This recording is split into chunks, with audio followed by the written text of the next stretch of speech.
이 땅에 살아가는 모든 생명체는 보호받고 싶어 하고 안전한 곳으로 피하고 싶고 그 안전한 곳에서 살고 싶어 합니다. 그래서 동물들은 굴을 파고 굴 속에서 자신의 안전을 보장받습니다. 사람들은 자신들의 안전을 위해서 무기를 개발하고 동굴에서 안전을 보호받고 살다가 사람들의 숫자가 많아지면서 성을 쌓고 그 성 안에서 안전하게 살게 되었습니다. 그러므로 성이 무너지는 것은 안전이 보장되지 않는 것이고 생명의 위협에 처하게 되는 것입니다. 그래서 성벽이 무너지면 그 무너진 성벽을 재건하는 것이 가장 시급한 일입니다. 오늘 본문은 느헤미야가 무너진 예루살렘 성벽을 재건하는 내용입니다. 오늘 본문을 보시면서 국가가 안전하기 위해서 어떻게 해야 하고 또한 우리의 영혼의 안전을 위해서 어떻게 해야 할 것인가를 생각해 보는 시간이 되기를 소망합니다. 국가의 안전을 보장하기 위해서는 무엇보다도 성을 재건해야 합니다. 오늘날은 옛날처럼 성을 쌓는 시대는 아니지만 그럼에도 전쟁이 터지면 산과 강을 이용하고 지형을 이용해서 적으로부터 보호받을 여러 가지 작전을 마련합니다. 그러므로 국가의 안전과 우리의 영혼의 안전을 위해서 성을 쌓아야 합니다. 그러면 본문의 예루살렘 성벽은 어떻게 재건할 수 있었던가에 대해서 생각해 보십시다. 첫 번째로 예루살렘 성벽 재건은 예언의 성취입니다. 본문 말씀 1절 말씀 보시겠습니다. 때에 제사장 엘리야십이 그 형제 제사장들과 함께 일어나 양문을 건축하여 성별하고 문짝을 달고 또 성벽을 건축하여 함메아 망대에서부터 하나넬 망대까지 성별하였고. 아멘. 본문의 엘리야십이라는 사람은 1차 포로로 귀환한 예수아의 손자입니다. 그 엘리야십이 하나넬 망대까지 성벽을 재건했는데 이와 같은 일을 예레미야 선지자가 이미 대략 한 200년 전에 예언한 말씀이고 그 예언한 말씀대로 그대로 성취가 된 것입니다.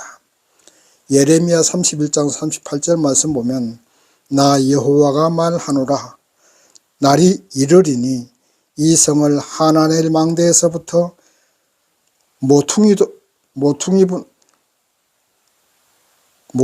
문까지 여호와를 위하여 건축할 것이라. 아멘. 무너진 예루살렘 성벽 재건은 이미 하나님의 모든 섭리와 계획 속에 있었던 것입니다. 이스라엘이 범죄하고 하나님께 징벌을 받아서 남북 왕국이 다 멸망하는 징계를 받았지만 그럼에도 하나님은 이스라엘을 완전히 버리신 것이 아니었습니다. 때가 되면 다시 포로로 잡혀간 이스라엘을 예루살렘으로 돌아오게 하시고 무너진 성벽을 재건할 수 있도록 은혜 베푸시는 그런 하나님이십니다. 그러므로 우리 하나님을 믿는 성도들은 세상 사람들과 달라야 합니다. 세상 사람들은 믿었던 것들을 잃어버리면 절망합니다. 믿었던 나라가 망하거나 믿었던 사람이 변심하거나 믿었던 내 사업이나 믿고 의지하던 나의 직책이나 권력이 무너지는 순간 그것들과 함께 무너지는 것이 세상 사람들의 모습입니다. 그러나 우리 하나님을 믿는 성도들은 달라야 합니다. 내가 가진 모든 것을 잃어버려도 우리에게는 하나님이 있고 예수님이 계십니다. 무너진 성벽을 다시 세우리라고 예언된 것처럼 우리에게는 안전이 보장되어 있고 천국이 보장되어 있고 영생이 보장되어 있고 예언되어 있습니다. 예수께서는 말씀하셨습니다. 수고하고 무거운 짐진 자들아 다 내게로 오라. 내가 너희를 쉬게 하리라 말씀하셨습니다. 세상에서 삶을 영위하기 위해서 수고하고 무거운 짐을 지고 허덕이다가 사업이 망하고 병이 걸리고 직장도 잃고 사람에게 배신당해도 예수님께 가면 우리를 쉬게 하신다고 예언하셨고 약속하셨습니다. 그러므로 우리 믿음의 성도에게는 절망은 없습니다. 어떤 환경 가운데서 희망입니다. 어차피 세상은 밤이 있고 낮이 있고 흥할 때도 있고 망할 때도 있습니다. 사랑받을 때도 있고 배신당할 때도 있습니다. 낮이든 밤이든 성공이든 실패든 그 모든 것이 하나가 되어서 우리의 인생이 되는 것입니다. 동전의 양면이 있는 것처럼 인생도 그렇게 양면이 있는 것입니다. 그러므로 성공한 상태에 있든지 실패와 고난 속에 있든지 하나님이 말씀하신 예언, 성경 말씀을 잊지 말고 말씀 보고 힘을 얻고 말씀 보고 위안을 받으면서 희망을 가지고 감사와 기쁨을 가지고 삶을 살아가고 우리의 인생은 예언되고 보장된 그대로 최후의 승리가 우리 것이라는 사실을 믿으면서 살아가야 됩니다. 그것이 무너진 성벽을 재건하는 것입니다. 세상 살다가 낙심하고 시험에 들고 하나님을 의심하는 것이 바로 우리 마음속에 믿음의 성벽이 무너지는 것입니다. 믿음이 무너지고 믿음의 성벽이 무너지면 사단이 들어옵니다. 무너진 성벽으로 사단이 들어와서 우리를 짓밟고 사망으로 이끌어 갑니다. 믿음을 잃는 것은 우리의 안전을 포기하는 것이고 우리의 영혼의 생명을 포기하는 것입니다. 성벽은 재건되리라고 예레미야 선지자가 예언한 것처럼 우리의 마음에 믿음의 성벽을 재건되리라고 예언되어 있습니다. 이사야 43장 1절 말씀 보면 너는 두려워하지 말라. 내가 너를 구속하였고 내가 너를 지명하여 불렀나니 너는 내 것이라. 아멘. 믿으시기 바랍니다. 이렇게 예언되어 있는 말씀을 믿으시기 바랍니다.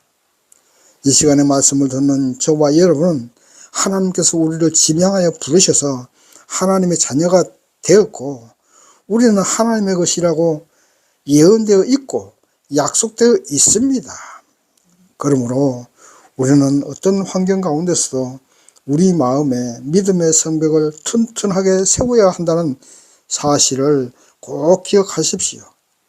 실패의 선전을 마셔도 배신을 당하고 아픔을 당해도 우리는 하나님의 것이고 하나님의 자녀이고 그 하나님이 우리를 성공으로 이끄시고 영생으로 이끄시고 사랑으로 이끌어 주신다는 그 약속의 말씀으로 믿음의 성벽을 튼튼하게 세워야 할 줄 믿습니다. 두 번째, 성벽을 재건하는 것은 마무리가 중요합니다. 본문 말씀 14절 말씀 보시겠습니다. 본문은 베타케름 지방을 다스리는 네갑의 아들 말게가 중수하여 문을 세우며 문짝을 달고 자물쇠와 빗장을 갖추었고. 아멘. 무너진 예루살렘 성벽은 42개 부문으로 나누어서 재건했는데 그 모든 부분 자신들이 맡은 부분을 철저하게 마무리했습니다. 특히 성문을 재건한 사람들은 자물쇠와 빗장까지 갖추어서 다시 또 손댈 필요가 없이 완벽하게 마무리한 것을 오늘 본문 여러 군데서 볼 수가 있습니다. 세상 일을 할 때도 끝이 중요하고 마무리가 중요합니다. 끝이 좋으면 중간 과정에서 조금 문제가 있었다 해도 그 모든 것을 다 좋게 해결한 것을 말합니다. 그래서 끝이 중요한 것입니다. 아파트나 건물을 지을 때도 마무리가 잘 되었는지 살펴보는 것이 감리하는 분들이 하는 것인데 이 감리를 제대로 하지 않으니까 순살 아파트가 건축되는 것입니다. 그러므로 성도님들은 세상 일을 할 때도 마무리를 철저하게 하는 습관을 들여야 합니다. 직장에서 하는 일도 마무리를 깨끗하게 반듯하게 하면 신임을 얻을 수 있습니다. 그러나 마무리와 끝이 좋지 못하면 상사의 신임을 받을 수가 없습니다. 이와 같은 일은 하나님의 일을 하는 데서도 그렇습니다. 교회 일이든 무엇이든 하나님께서 주신 사명을 대충대충 하면 끝이 좋지 않게 됩니다. 두 번 다시 손이 안 가도록 점검하고 확인하는 습관을 들여야 됩니다. 믿음 생활도 그렇습니다. 성령 받았다고 방언하고 방방 뛰면서 기도하고 열정적으로 전도하고 교회에서 봉사하던 사람이 어느 날 갑자기 교회를 등지는 경우도 있습니다. 끝이 좋지 않은 경우입니다. 우리는 주님 앞에 가는 그날까지 우리 마음에 믿음의 성벽을 튼튼하게 세워야 됩니다. 믿음의 성벽이 허물어지면 그동안 했던 충성스러운 믿음의 생활이 다 허사가 되고 마는 것입니다. 아무리 많은 사람에게 복음을 전하고 교회를 세우고 헌금을 많이 하고 세상에 많은 예수님의 빛을 비추며 살았다 해도 우리의 생명이 끝나기 전에 그 믿음의 성벽이 허물어졌다면 그 모든 것이 허사가 되는 것입니다. 그러므로 우리는 하나님 앞에 가는 그날까지 우리 마음속에 믿음의 성벽을 튼튼하게 세우는 끝까지 신앙, 마무리가 좋은 신앙의 용사가 되어야 할 줄 믿습니다. 믿음이 좋고 나쁨은 환난과 고난 속에서 나타나게 됩니다. 아니면 달콤한 사단의 유혹에서 이길 수 있느냐? 아니면 사단의 유혹을 이겨내지 못하고 믿음을 포기하느냐? 여기에서 나타나게 되는 것입니다. 일제 말기에 신사참배를 강요하는 그 시련에서 끝까지 신사참배를 거부하고 순교의 제물이 되시거나 끝까지 옥중에서 이겨내신 분들이야말로 믿음의 성벽을 튼튼하게 세우고 마무리를 잘 하신 분들일 것입니다. 그러나 그 일본의 압박에 못 이겨서 신사참배를 한 그 사람들이 해방되고 나서도 자신들의 잘못을 회개하지도 않고 계속 노회장이 되고 교단의 정신을 함으로써 우리 한국교회가 분열됐던 것입니다. 김일성과 김양욱이는 자신들의 영광을 위해서 믿음의 성벽을 스스로 허물어뜨린 사람들입니다. 마무리가 중요합니다. 나이를 먹을수록 믿음의 성벽이 더욱 튼튼해져야 됩니다. 신앙생활을 오래 할수록 믿음의 성벽이 튼튼해져야 됩니다. 고난과 환난이 올수록 믿음의 성벽을 더욱더 튼튼하게 쌓아 올려야 됩니다. 바람 불면 쓰러지는 믿음, 사단의 유혹에 넘어가는 믿음, 고난에서 포기하는 믿음은 마무리가 좋지 않은 믿음입니다. 어떤 일이 있더라도 우리 주님 만날 때까지 믿음의 성벽을 철저하게 지키고 마무리가 좋은 믿음의 생활을 하여야 합니다. 사단이 들어오지 못하도록 문짝을 달고 잠수대까지 잠궈야 합니다. 예수님이 문입니다. 예수님이 천국으로 들어가는 문이고 성공으로 들어가는 문입니다. 승리로 들어가는 문입니다. 그러므로 문짝을 달고 자문쇠를 잠근다는 것은 예수 안에 피하는 것을 말합니다. 예수 안에 피하면 우리 안전이 보장되는 것입니다. 예수 안에 있으면 사단이 침범하지 못합니다.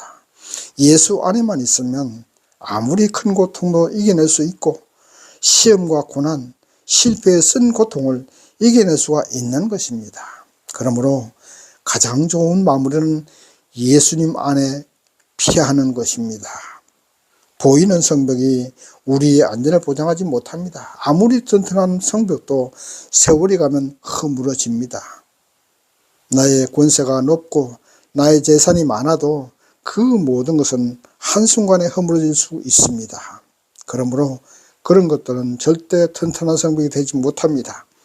오직 예수님만이 허물어지지 않는 튼튼하고 견고한 성벽이신 것입니다. 그러므로 신앙의 튼튼한 성벽을 세우시려면 예수 안으로 피하셔야 됩니다. 예수님의 날개 아래 피할 때 우리의 안전은 보장되는 것입니다. 세상일을 할 때도 예수님이 보시면 뭐라고 하실까를 생각하시면서 마무리를 해야 합니다. 그렇게 할 때 끝이 좋은 사람이 되고 어디를 가든지 인정받고 믿음을 주는 그런 사람이 될 줄 믿습니다. 세 번째, 성벽 제거는 각자 처한 환경에서 했습니다. 본문 말씀 23절 말씀 보시겠습니다. 그 다음은 베냐민과 핫숲이 자기 집 맞은편 부분을 중수하였고, 그 다음은 아나냐의 손자 마아세야의 아들 아샤라가 자기 집에서 가까운 부분을 중수하였고. 아멘. 예루살렘 성벽을 42개 부분으로 나누어서 재건했다고 말씀을 드렸습니다. 그 42개 부분으로 나누어서 재건할 때 자기가 할 수 있고 자기가 처한 환경에서 가까운 곳을 재건하였던 것을 볼 수 있습니다. 자기 집 맞은편을 재건하고 자기 집과 가까운 부분을 재건하였던 것입니다. 우리 성도님들 가운데 하나님의 일을 하는 것은 교회에서 봉사하고 신학교 가서 목사가 되는 것만이 하나님의 일을 하는 것으로 생각하는 사람들이 많습니다. 그래서 저는 기회 있을 때마다 그것이 잘못된 생각이라고 말하곤 합니다. 하나님의 일은 우리가 살아가면서 하는 행동 하나하나가 하나님의 일입니다.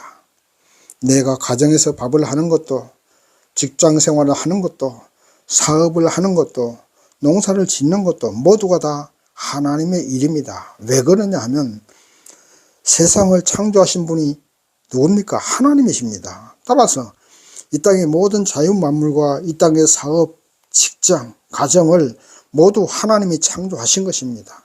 그리고 우리는 이 땅에서 우리가 처한 환경에서 하나님의 청지기들로서 하나님을 대신해서 관리하는 사람들입니다. 사업하는 사람은 하나님이 그 사업을 나에게 맡기셨고, 따라서 그 사업을 하나님의 뜻에 따라서 잘 운영하고 하나님께 영광 돌려야 됩니다. 그것이 하나님의 일입니다. 또 직장을 다니는 사람은 그 직장에서 맡은 임무를 하나님께서 나에게 준 사명으로 알고 하나님께 하는 것처럼 최선을 다해서 충성해야 됩니다. 그것이 하나님의 청지기로서 믿음의 성벽을 쌓아 올리는 것입니다. 세상 일 다 실패하고 할 것이 없어서 신학교 가고 목사 되니까 사꾼 목사가 되고 덕이 되지 못하는 목사가 되는 것입니다. 성벽을 재건하는 것은 우리가 이 땅에서 하고 있는 그 일을 충실하게 해나가는 그것이라는 사실을 꼭 믿으시기 바랍니다. 오늘 하루의 삶을 충실하게 살아가십시오. 이 땅의 모든 것은 하나님께서 우리에게 맡기신 것입니다. 우리는 하나님의 청지기들입니다. 내 것은 없습니다. 내가 지금 이 세상에서 하고 있는 그 모든 일이 하나님의 일이고 그 모든 일이 믿음의 성벽을 쌓아 올리는 것임을 믿으시기 바랍니다. 그리고 또 한 가지 말씀드리고 싶은 것은 이 땅에는 많은 종교들이 있습니다. 그 모든 종교들이 인간의 힘으로 구원을 얻어보고자 합니다. 우리 기독교 말고는 다 그렇습니다. 인간의 힘으로 구원 얻어보고자 하는 거예요. 저는 산속에서 또는 사찰에서 일평생을 깨달음을 얻고자 노력하는 스님들을 보면 참 딱합니다. 딱해요. 그들은 깨달음을 얻기 위해서 일평생 불공을 들이고 기도하고 좌선하고 명상합니다. 그렇게 해서 깨달음을 얻은 분이 있습니까? 또 그 깨달음이 그들을 구원했습니까? 죽고 나면 한 줌재로 사라지고 마는 것입니다. 제가 알기로는 깨달음이라는 것은 나와 우주가 하나이고 우주가 나이고 내가 우주이기 때문에 죽음도 없고 그저 계속 윤회하는 것이 곧 우리의 삶이라고 생각합니다. 그러므로 이 땅의 삶에서 집착과 번뇌를 내려놓고 선을 베풀면서 살아가는 것이 불교가 추구하는 삶이고 그것이 깨달음이라고 생각합니다. 선인들이 알면 나를 야단칠는지 모르겠지만 제가 알기로는 그렇게 알고 있습니다. 그것을 위해서 일평생 국가와 사회에 기여도 하지 않고 자신 하나 구원받고 깨달음을 얻기 위해서 산속에서 보냅니다. 얼마나 헛된 인생이고 이기주의 인생이고 하나님께 야단맞을 인생 아닙니까? 우리 하나님을 믿고 예수를 믿는 성도는 일평생 명상하고 좌선하고 깨달음 얻고자 노력할 필요 없습니다. 예수님이 나의 구주고 그분을 믿기만 하면 나는 영생을 보장받고 이 땅에서 살아가면서 하는 모든 일을 하나님께서 나에게 맡기신 사명으로 알고 최선을 다해서 살아가면 그것이 국가와 사회에 기여하고 인류에 봉사하는 함으로써 공헌하는 삶입니다. 그렇게 우리가 처한 환경에서 최선을 다해서 살아가는 그것이 성벽을 튼튼히 쌓는 길입니다. 얼마나 간단하고 심플한 구원의 길입니까? 참선과 명상, 좌선, 불공드리는 것 다소간에 우리에게 도움은 됩니다. 그러나 그 길에 구원은 없습니다. 그 길에 구원은 없습니다. 오로지 이 땅에서의 구원의 길은 예수 믿는 그 길이 유일하고 쉽고 간단한 구원의 길입니다. 사도행전 4장 12절 말씀 보십시오. 다른 이로서는 구원을 얻을 수 없나니 천하 인간의 구원을 얻을 만한 다른 이름을 우리에게 주신 일이 없음이니라. 이렇게 말씀하셨습니다. 우리가 처한 환경에서 우리가 하는 그 일이 하나님의 일이고 그 일을 충실하게 하는 것이 성벽을 쌓는 것입니다. 내가 하고 있는 그 일을 충실하게 함으로써 국가와 사회에 이바지하게 되고 하나님의 일을 충실하게 담당하는 청지기가 되어서 예수님께 잘했다 칭찬받고 구원받는 길임을 믿으시기 바랍니다. 말씀을 정리합니다. 이 땅에서 한평생 살아가는 것이 그렇게 만만하지 않습니다.